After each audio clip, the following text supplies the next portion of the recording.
time, death, and judgment, which, as you can imagine, straight away rules it out of the get-well-soon card market. And that is a little problem with Watts. A lot of his pictures aren't really commercial. They weren't intended to be. They were really intended to make people think. And also to soften the blow. Now, Watts had some very fixed ideas, and despite the best efforts of his friends, he stuck to them. And in Symbolist painting, there are various conventions of depicting themes. And in the case of time, it's always old Father Time. The old man with the long grey beard staggering along with the scythe over his shoulder. And Watts said, no, that's not so. Time isn't an old man. Time doesn't age. We age.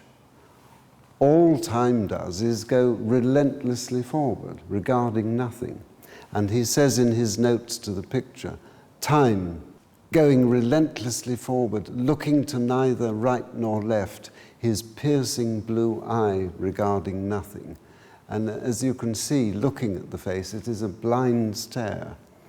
And as a further irritation to the conventionalists, he shows time as a young man in his prime, not an old man just about to go out. As a sop to the conventionalists, he puts in the scythe, but you see how it's grasped firmly in front of him, not draped over his shoulder.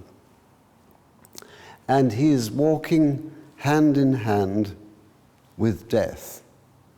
Now, usually death is the Grim Reaper, the skeleton in the shroud behind you, reaching out with a bony hand to tap you on the shoulder, and in its other hand an hourglass with the sand just about to run through.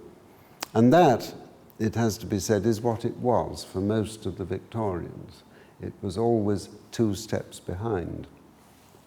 With outbreaks of smallpox and cholera and tuberculosis and all sorts of other things, the Grim Reaper was never very far away and was truly terrifying.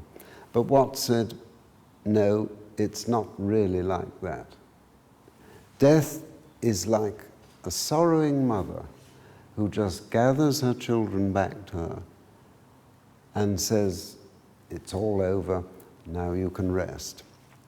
And that probably was a very sweet thought for the people who looked at these pictures.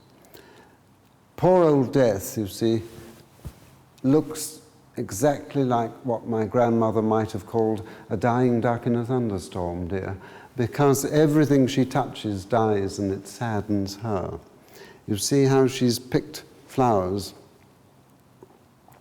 This is in the days, of course, when you could pick flowers still, unlike today. She's picked flowers, put in her shroud, and they are full open flowers, half open flowers, buds, signifying that she picks at random regardless of age, but they're all beginning to wither, and it saddens her. And above both these 2 monumental figures is judgment, justice.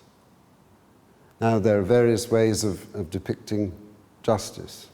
Favourite way is the statue on top of the Old Bailey, which you see when there's a sensational trial going on and you always get a cut of it on the television news. But to Watts, it was a little different. You see her wonderful flowing red draperies and her flaming sword in her right hand and her scales, but her vision is still obscured, so that she shall know not whom she judges. In the case of Watts, it's with her left hand rather than with a blindfold.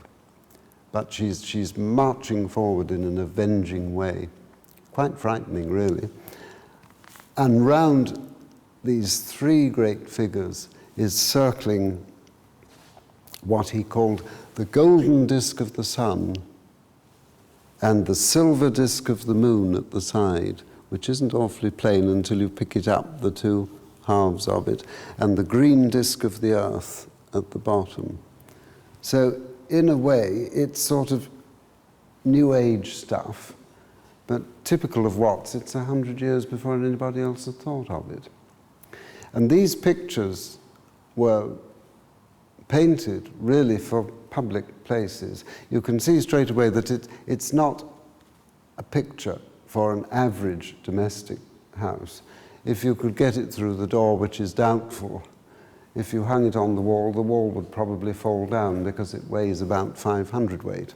They were intended for public places to be looked at by people in general, and people did look at them, and they sat in front of them and admired them as works of art and as intellectual puzzles.